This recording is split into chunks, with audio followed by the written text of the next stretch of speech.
pangan segar seperti sayur, buah, daging, susu, dan juga ikan memiliki kandungan air yang tinggi sehingga menyebabkan kerusakan pangan yang lebih cepat pada produk tersebut yang disebabkan oleh proses enzimatis dan oksidasi dari mikroorganisme perusak yang dapat menyebabkan kandungan seperti protein, lemak, dan juga karbohidrat di dalamnya mengalami dekomposisi.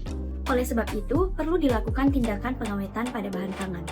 Pengawetan bahan pangan dapat dilakukan dengan dua cara, yaitu pengawetan menggunakan bahan alami dan juga pengawetan menggunakan bahan kimia yang tentunya lebih beresiko pada tubuh.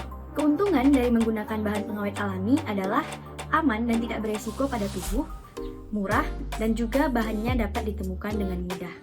Bahan alami yang biasa digunakan sebagai bahan pengawet adalah rempah-rempah. Prinsip pengawetan bahan alami ini mencegah atau memperlambat kerusakan mikrobia, dan juga mencegah atau memperlambat laju proses autolisis pada bahan pangan, juga mencegah kerusakan dari faktor lingkungan, termasuk serangan hama.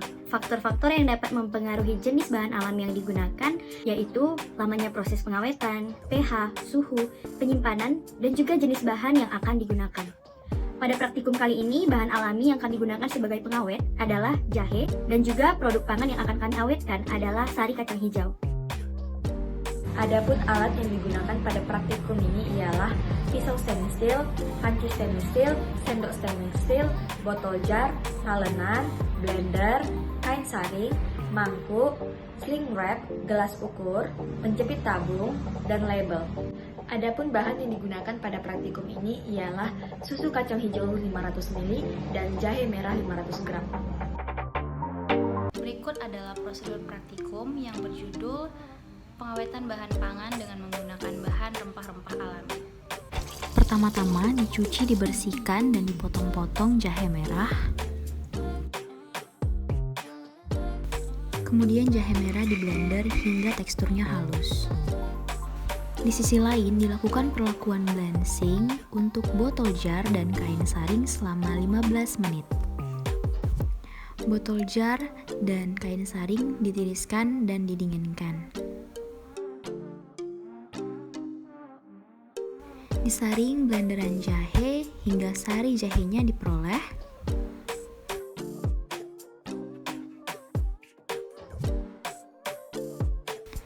Dituangkan susu kacang hijau ke dalam botol jar untuk masing-masing perlakuan sebanyak 200 ml.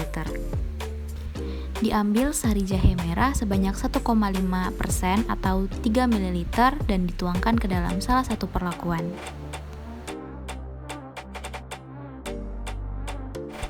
Ditutup botol jar dengan menggunakan sling wrap dan dilakukan pengamatan selama 2 hari.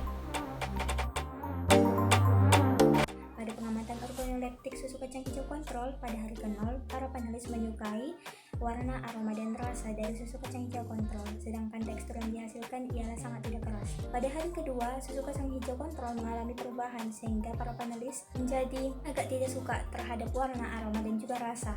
Sedangkan tekstur yang dihasilkan menjadi berubah, yakni tidak keras. Selanjutnya, pada pengamatan organoleptik susu kacang hijau dengan penambahan sari jahe merah 1,5% pada hari ke-0, bahwa para panelis sangat suka terhadap warna, aroma, dan juga rasa yang dihasilkan. Sedangkan tekstur yang dihasilkan ialah sangat tidak keras. Pada hari kedua, para panelis masih menyukai dari segi warna, aroma, dan rasa susu kacang hijau dengan penambahan sari jahe merah 1,5%, sedangkan tekstur yang dihasilkan menurun dan tekstur yang menjadi tidak keras. Berdasarkan pengamatan visual pada susu kacang hijau kontrol, pada hari ke-0 diperoleh susu yang berwarna hijau tua, beraroma khas kacang hijau, tekstur agak kental, dan memiliki rasa khas kacang hijau. Pada hari kedua, banyak mengalami perubahan, yakni warna menjadi pucat dan agak kecoklatan, beraroma sedikit khas kacang hijau, rasa manis agak asam, terdapat buih di permukaan susu, dan terdapat endapan. Pada susu kacang hijau dengan penambahan sari kacang merah 1,5% pada hari ke-0 diperoleh susu yang berwarna hijau tua, beraroma khas kacang hijau, dan jahe merah. Tekstur yang dihasilkan ialah kental, dan rasa yang dihasilkan khas kacang hijau dan jahe merah. Pada hari kedua, susu kacang hijau menjadi warna hijau tua agak kecoklatan, beraroma sedikit khas kacang hijau dan jahe merah, tekstur agak cair di bagian atas susu, dan rasa manis khas kacang hijau dan jahe merah masih terasa.